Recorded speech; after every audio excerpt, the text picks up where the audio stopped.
Bien-aimés, prenez le temps d'écouter attentivement parce que ce que nous allons traiter ici ne concerne pas une simple nuance doctrinale, mais la différence entre un évangile qui sauve et un message qui rassure les consciences tout en envoyant les âmes en enfer.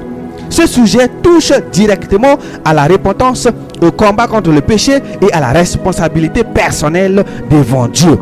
Et si ce point est mal compris, tout le reste de l'évangile est faussé. Et comprenez ceci dès maintenant. Ce n'est pas un sujet secondaire. Ce n'est pas un détail théologique. Ce n'est pas une option parmi d'autres. C'est un fondement. Quand ce fondement est détruit, tout l'édifice spirituel s'écroule. C'est pour cela que Satan attaque ce point avec autant de force, parce qu'il sait que s'il réussit à enlever la responsabilité humaine, il enlève automatiquement la repentance. Et s'il enlève la repentance, il enlève le salut. Avant d'aller plus loin, bien-aimés, arrêtons-nous un instant, prenons un temps de silence intérieur et regardons ensemble, selon les Écritures, ce qu'est réellement la repentance.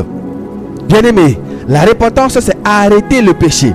La repentance, c'est abandonner le péché. La repentance, c'est tourner le dos au péché. La repentance, c'est quitter volontairement la mauvaise voie pour marcher dans l'obéissance à Dieu. Si le péché continue, il n'y a pas de repentance. Si la vie ne change pas, il n'y a pas de repentance. Et maintenant, bien-aimés, après avoir posé cette base claire, regardons ensemble une réalité que nous voyons de plus en plus dans notre génération. Aujourd'hui, dans beaucoup d'assemblées, un discours est devenu populaire. On entend dire, c'est Dieu qui donne le vouloir et le faire. Donc l'homme ne peut pas combattre le péché. Si quelqu'un continue dans le péché, c'est parce que Dieu ne lui a pas encore donné la victoire. Bien-aimés, ce discours paraît spirituel, mais en réalité, il transforme Dieu en responsable du péché des hommes et enlève toute responsabilité à l'homme. Et pour ne pas parler selon nos émotions, mais selon la parole, ouvrons maintenant la Bible et écoutons calmement ce que Dieu lui-même déclare. Et je vous rappelle que c'est l'un des versets utilisés pour enseigner ces hérésies. Philippiens 2, versets 12 à 13. Travaillez à votre salut avec crainte et tremblement, car c'est Dieu qui produit en vous le vouloir et le faire selon son bon plaisir. Bien-aimés, regardez bien l'ordre divin. Dieu commence par un ordre adressé à l'homme. Travaillez à votre salut. Cela signifie que Dieu appelle l'homme à s'engager personnellement dans l'obéissance à sa parole. Ensuite, Dieu explique pourquoi cet engagement est possible. Parce que Dieu produit en vous le vouloir et le faire. Cela signifie que Dieu met la capacité intérieure. Dieu met la force spirituelle. Dieu met la lumière dans la conscience. Mais Dieu ne prend pas la place de la volonté de l'homme. Dieu n'obéit pas à la place de l'homme. Dieu donne la puissance, mais l'homme choisit d'obéir ou de désobéir. Imaginez qu'un père qui met une somme d'argent dans la main de son fils pour payer son inscription à l'école. Le père a fourni l'argent. Bien-aimés, écoutez bien. Sans cet argent, l'enfant ne pourrait pas s'inscrire à l'école. Mais si l'enfant décide d'aller acheter quoi que ce soit ou autre chose avec cet argent, au lieu de payer l'école, bien-aimés, soyons clairs, qui est responsable? Ce n'est pas le père. Le père a donné les moyens. Le fils a choisi l'usage. De la même manière, Dieu donne la grâce. Dieu donne la force. Dieu donne la lumière. Mais l'homme choisit ce qu'il fait avec ce que Dieu lui donne. Et laissez-moi vous dire ceci avec solennité, bien-aimés. Au jour du jugement, Dieu ne demandera pas qu'est-ce que je t'ai donné. Dieu demandera qu'as-tu fait avec ce que je t'ai donné. Et c'est exactement ici que beaucoup se trompent. Certains raisonnent ainsi. Puisque c'est Dieu qui donne le vouloir et le faire, alors je continue dans mon péché, je continue à coucher avec des hommes ou des femmes n'importe comment jusqu'à ce que Dieu m'enlève dedans. Bien-aimé, ce raisonnement fait de Dieu un complice de péché comme si Dieu cautionnait l'impureté sexuelle, comme si Dieu encourageait la fornication, comme si Dieu disait continue et quand tu seras prêt, je t'enlèverai dedans. Bien-aimés, soyons honnêtes à nous-mêmes. Mais écoutez-moi très bien. Si vous savez que cette vie vous détruit, cette vie d'impureté sexuelle vous détruit, si vous savez que coucher avec n'importe qui vous conduit à la maladie, au désordre, à la mort prématurée, et que vous choisissez quand même de continuer, ce n'est plus le problème de Dieu, bien-aimé. Dieu vous a déjà averti, Dieu vous a déjà parlé, Dieu vous a déjà donné la lumière. Et après, quand vous attrapez une maladie qui va vous tuer, vous allez accuser Dieu, bien-aimé. Ou un homme, c'est comme quelqu'un qui creuse sa propre tombe, qui s'enterre lui-même, puis qui accuse les hommes de sa mort. Ça, c'est une folie. Et pour que cette vérité soit encore plus solidement établie, écoutons maintenant ce que Dieu déclare au sujet du combat contre le péché. Romains 6, verset 12. Que le péché ne règne donc point dans votre corps mortel et n'obéissez pas à ses convoitises. C'est clair, bien-aimé. Dieu ne dit pas j'empêcherai le péché de régner. Il dit que le péché ne règne pas. Cela signifie que Dieu place clairement la responsabilité sur l'homme. Cela veut dire que même si le péché frappe à la porte, même si la tentation se présente, l'homme peut refuser d'obéir. Ce verset montre que le péché cherche à dominer, mais que l'homme n'est pas obligé de lui donner le tourne de son cœur.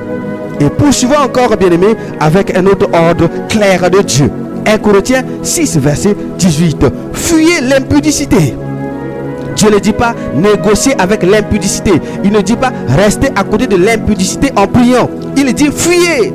Fuir signifie partir rapidement, s'éloigner volontairement, couper le contact. Cela prouve que Dieu sait que l'homme a la capacité de se lever et de partir. Cela veut dire concrètement changer de lieu, changer de fréquentation, changer d'habitude, changer de routine, changer ce qui vous conduit au péché. Et maintenant, regardons encore ce que Dieu ajoute dans Jacques 4, verset 7. Résistez au diable et il fuira loin de vous. Bien-aimé, résister signifie s'opposer activement. Ce n'est pas attendre passivement. Ce n'est pas subir, c'est dire non. C'est refuser d'obéir à la suggestion du mal. Dieu ne donnerait jamais cet ordre si l'homme était incapable de résister. Ce verset montre que Dieu donne une promesse attachée à l'obéissance. Si vous résistez, le diable fuira. Mais si vous ne résistez pas, il reste. Et écoutons maintenant les paroles même de Jésus dans Marc 1, verset 15. Répondez-vous et croyez à la bonne nouvelle. Jésus ne s'adresse pas aux anges, il s'adresse aux hommes. Il ne dit pas attendez que Dieu vous réponde. Il dit répondez-vous. Cela signifie que la repentance est une réponse humaine à un appel divin. Voilà la vérité, bien-aimé. Dieu appelle, l'homme répond. Et continuons encore avec ce que les apôtres ont annoncé. Acte 3, verset 19. Répondez-vous donc et convertissez-vous pour que vos péchés soient effacés. Bien-aimé, ce verset montre l'ordre clair. Repentance, conversion, puis effacement des péchés. Les péchés ne sont pas effacés pour permettre la repentance. Ils sont effacés après la repentance. Cela signifie que Dieu ne donne pas un péché. Dieu ne pardonne pas un péché que l'homme refuse d'abandonner. Et maintenant, bien-aimés, écoutons aussi cette parole de Jésus dans Jean 15, verset 5.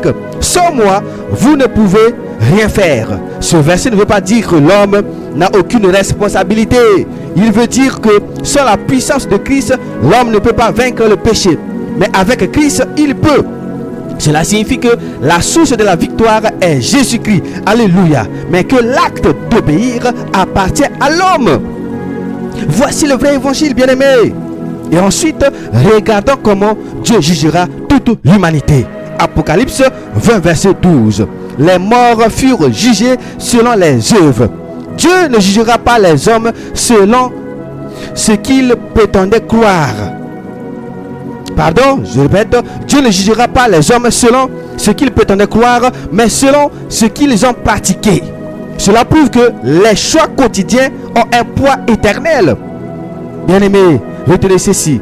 Dieu donne la grâce. Dieu donne la puissance, mais l'homme choisit la direction. Ce n'est pas Dieu qui choisit la direction à la place de l'homme. La grâce ne supprime pas la repentance. La grâce rend la repentance possible. Pour finir, bien-aimés, si vous retenez une seule chose dans cette partie, retenez ceci. Dieu ne vous a jamais appelé à une foi passive. Dieu ne vous a jamais appelé à attendre que le péché disparaisse tout seul. Dieu ne vous a jamais appelé à vous installer dans la désobéissance en disant « Quand Dieu voudra, il me changera ». Dieu vous a donné la lumière. Dieu vous a donné la vérité. Dieu vous a donné la grâce. Dieu vous a donné la puissance. Maintenant, la balle est dans votre camp. Si vous choisissez de continuer dans le péché, ce n'est pas parce que Dieu ne vous a pas aidé. C'est parce que vous avez refusé d'obéir. Et si vous choisissez d'abandonner le péché, ce n'est pas par votre propre force, mais parce que vous avez accepté la puissance que Dieu vous offre. Bien-aimés, arrêtons de transformer Dieu en responsable de nos désobéissances. Arrêtons de justifier ce que Dieu condamne. Arrêtons de baptiser le péché avec des discours spirituels. Dieu est saint. Écoutez bien, Dieu est saint. Dieu est juste. Dieu est amour. Dieu est aussi juge. N'oubliez pas ça. Et c'est précisément parce qu'il est amour qu'il vous appelle à sortir du péché. Aujourd'hui, Dieu vous met devant un choix clair. La vie ou la mort, la sainteté ou le péché, l'obéissance ou la rébellion. Personne ne choisira à votre place. Bien-aimés, la repentance n'est pas un concept. La repentance n'est pas un discours. La repentance est une décision. Décidez aujourd'hui d'abandonner ce que Dieu déteste. Décidez aujourd'hui de marcher dans l'obéissance. Décidez aujourd'hui de suivre Christ pour de vrai. Parce que le vrai évangile ne produit pas des excuses. Le vrai évangile produit des vies transformées. Alléluia. Et c'est cela le vrai évangile. C'était votre frère Rodrigue Simba Tominine. Demeurez toujours bénis de la paix de notre Seigneur et Sauveur Jésus-Christ.